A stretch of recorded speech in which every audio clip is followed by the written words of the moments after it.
अब हम देखेंगे कोल्ड वॉर में किस तरह जो ये पूरा विश्व था वो दो गुटों में बढ़ गया और जो देश इन दो गुटों में शामिल नहीं हुए उन्होंने क्या किया।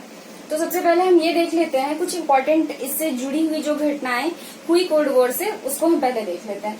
तो पहले तो हम ये चीज समझ ले यूएसएस वर्सेस यूएसएसआर, ठीक है, अमेरिका और जो सोवियत संघ था उनके बीच कोल्ड वॉर चल रहा था। और चूंकि इन्हीं दोनों से जुड़कर ही लोगों ने या और देशों ने अलग अलग गुट क्रिएट कर लिया।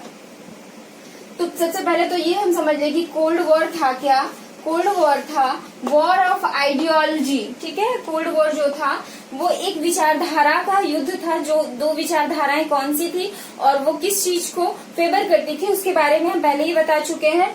जिसमें से एक विचारधारा जो थी वो कैपिटलिस्ट थी। कैपिटलिस्ट यूएसए सपोर्ट करता था कैपिटलिस्ट विचारधारा को, और जो यूएसएसआर था वो सोशलिस्ट विचारधारा को सपोर्ट करता था।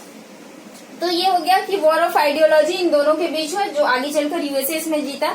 और कहीं ना कहीं कैपिटलिस्ट या जो पूंजीवादी विचारधारा है उसको अधिकतर देशों ने अपनाया है, अभी भी अपनाया है। लेकिन पूरी तरह से ऐसा नहीं है कि सब कम्प्लीटली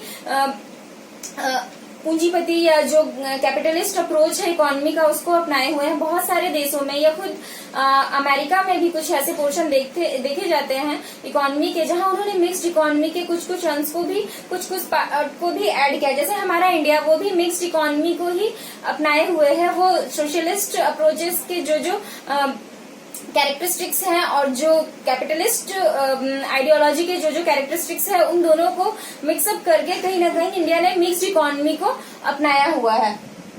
तो ये हो गया कि वॉर ऑफ आइडियोलॉजी थी। कोल्ड वॉर एक वॉर ऑफ आइडियोलॉजी थी। और कोल्ड वॉर के बाद ही यहीं से शुरू होता है कि beginning of contemporary world politics. Contemporary world politics जो समकालीन विश्व राजनीति है उसकी भी शुरुआत कोल्ड वॉर से ही मानी जाती। कंटेम्प्रेरी वर्ल्ड पॉलिटिक्स की शुरुआत भी कोल्ड वॉर से मानी जाती है।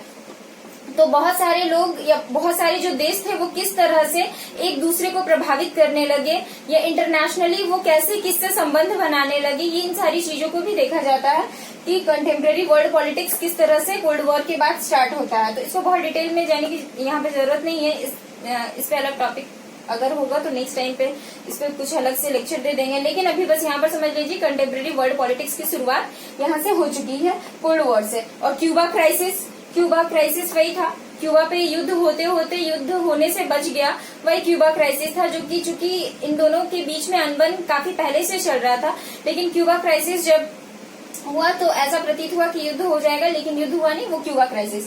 तो ये सारी चीजें हैं जो इम्पोर्टेंट है। लेकिन अब जब युद्ध भले ही थम गया, लेकिन ऐसा लग रहा था कि कभी भी युद्ध हो सकता है और युद्ध होगा तो इसमें विश्व के बहुत सारे देश हैं जिनको क्षति पहुंचेगी। तो कैसे इस चीज को रोका जाए या कैसे इस चीज से बचा जाए कि अमेरिका और जो रशिया है उनके आपस की तनातनी में विश्व के अन्य देश प्रभावित न हो। तो इसके लिए क्या किया गया, हम यहाँ पर देखते हैं विश्व के दो ध्रुवीय विश्व की शुरुआत यहाँ से हो जाती है, जिसमें एक अमेरिका है। अमेरिका के साथ कुछ विश्व के देश है जो अलग गुट बना लिए और जो कुछ रशिया के देश है वो अलग गुट बना लिए। तो हम सबसे पहले देखेंगे नाटो को बनाया गया या एक ऑर्गेनाइजेशन बनाई गई, नॉर्थ अटलांटिक ट्रीटी ऑर्गेनाइजेशन। यहाँ पर बहुत सारे देश, मेनली यहाँ पर जो देश थे वो थे पश्चिमी यूरोप, ठीक है, वेस्ट यूरोप के बहुत सारे देश थे जो अमेरिका के साथ मिलकर इस ट्रीटी को उन्होंने बनाया और इसी में वो शामिल हो गए। जो देश इसमें शामिल हुए उनके बीच आपसी समझौता हुआ और वो समझौता यह था कि नाटो के किसी भी देश पर अगर साम्यवादी विचारधारा के जो देश है उनका अगर आक्रमण होता है तो क्या किया जाएगा, वो नाटो के हर एक देश पर वो आक्रमण माना जाएगा। भले नाटो के किसी एक क्षेत्र पर या किसी एक देश पर वो आक्रमण किया गया तो नाटो के सभी देश उस पर अपना आक्रमण समझेंगे और सब एक साथ होकर जिस देश ने आक्रमण किया है वो उस पर आक्रमण कर देंगे। यानी नाटो का संबंध किससे, कौन देश से हो गया, अमेरिका से हो गया नाटो का संबंध, और इसमें बहुत सारे देश जुड़ गए। बेसिकली ये 1949 में इसका गठन किया गया था और इसमें बहुत सारे पश्चिमी यूरोप के जो देश थे वो जुड़ गए और नाटो का इस तरह से कॉम्पोजिशन हुआ। और कहीं ना कहीं अमेरिका ने ये भी बताया उनको या ये दिलासा दिया कि उन्हें सैनिक सुरक्षा दी जाएगी, अगर युद्ध की कोई परिस्थिति होती है तो अमेरिका सहायता करेगा। ठीक नाटो के कंपोजिशन हो जाने के बाद अब साम्यवादियों ने भी अपना एक अलग गुट बना लिया, वो चूंकि कुछ समय बाद बनता है, जाकर वो 1955 में बनता है। 1955 1955 में बनता है वर्सा पैक्ट। इनके बीच एक संधि हो जाती है, वर्सा संधि के नाम से जानते हैं, वर्सा ट्रीटी भी इसको कहते हैं। वर्सा पैक्ट जो था वो 1955 में बना और इसका संबंध किससे था? वर्सा पैक्ट का संबंध था यूएसएसआर यानी सोवियत संघ यानी साम्यवादी जो देश थे। और इसमें बेसिकली कौन से देश थे? सारे के सारे वो पूर्वी यूरोप के जो देश थे, यानी पूर्वी यूरोप।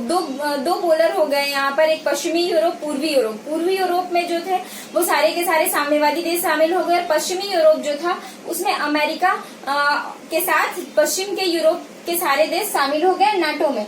तो वर्सा पैक्ट, नाटो, उसके बाद और भी विश्व में और देश बच गए। यूरोप तो बढ़ गया इस तरह से, दो पोलर में, दो ध्रुव में बढ़ गया यूरोप। एक अमेरिका के साथ हो लिए, एक रशिया के साथ हो लिए। अब बचे एशिया के कुछ देश और भी जो अभी कॉलोनी रह चुके थे किसी देश के और जस्ट वो आजाद ही हुए थे, वैसे बहुत सारे देश बच गए जो हम बेसिकली थर्ड वर्ल्ड उनको समझते हैं।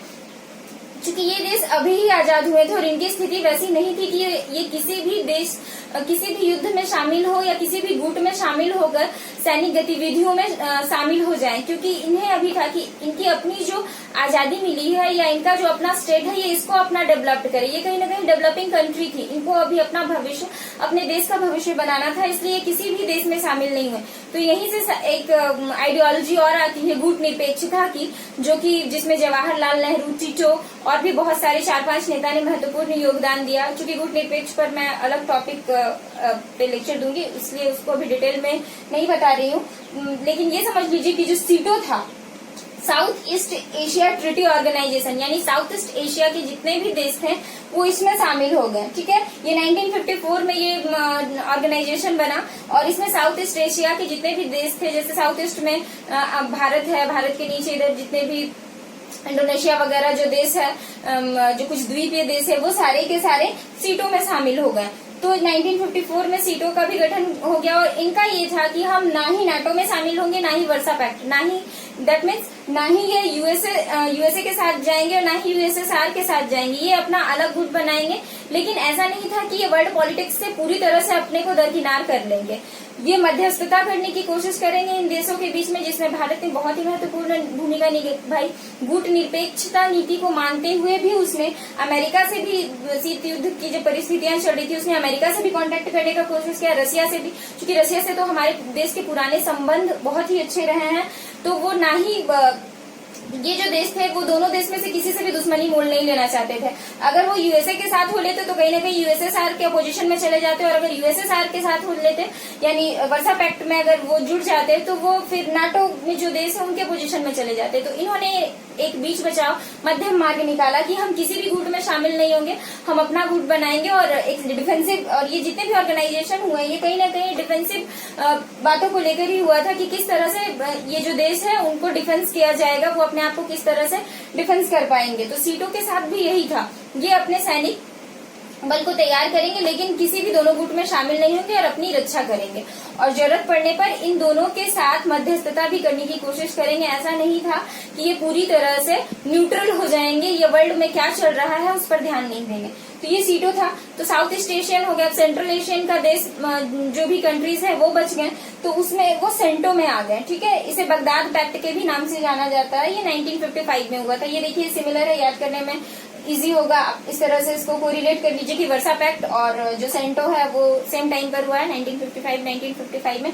और इसमें सेंट्रल, इसका चूंकि हम यहाँ पर देखें एक एक करके सबका फुल फॉर्म यहाँ पे देखने को मिला, लेकिन इसको अलग कर लीजिए, CEN से। ठीक है, सेंट्रल ट्रीटी ऑर्गेनाइजेशन, यानी सेंट्रल एशिया में जितने भी देश हैं, जो सेंट्रल एशिया के देश है, गल्फ कंट्रीज जो हो गए, ईरान, इराक, टर्की वगैरह, और उधर अफगानिस्तान, काबुल, वो तो वहीं पर है, तजिकिस्तान, उज्बेकिस्तान, कजाकिस्तान, ये सारे जो देश है वो सारे के सारे सेंट्रल एशिया में आते हैं। और उन्होंने अपना एक गुट तैयार कर लिया अपने डिफेंस के लिए, वो था सेंटो कहलाया, और इसे बगदाद पैक्ट के भी नाम से जाना जाता है। तो इस तरह से बेसिकली हम यहाँ पर देख रहे हैं 4 गुट में बट चुके हैं, जिनमें नाटो जो थे वो अमेरिका के साथ हो लिए, यानी कैपिटलिस्ट अप्रोच या कैपिटलिस्ट आइडियोलॉजी को वो मान रहे थे। वर्सा पैक्ट में जो थे वो यूएसएसआर के साथ हो लिए, और वो यूएसएसआर के साथ होते हुए यानी वो सोशलिस्ट अप्रोच को मानेंगे। और उसके बाद हम देखेंगे सीटो और सेंटो, ये दोनों ही एशियन है। एक साउथ ईस्ट एशियन ऑर्गेनाइजेशन था, साउथ ईस्ट एशियन कंट्रीज का,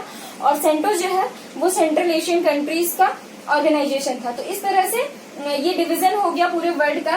और लास्ट में हम ये देखते हैं कि सुपर पावर के रूप में कौन आता है। जैसे अभी भी हम देख रहे हैं सुपर पावर के रूप में कौन है, अमेरिका सुपर पावर के रूप में आता है। यूएसएसआर जो था वो डिक्लाइन कर गया, उसका डिसइंटीग्रेशन हो जाता है।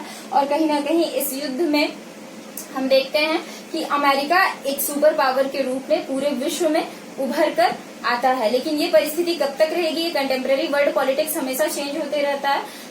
कब तक अमेरिका सस्टेन कर पाता है या फिर कोई और देश आएगा, ये तो आने वाले समय में ही पता चलेगा।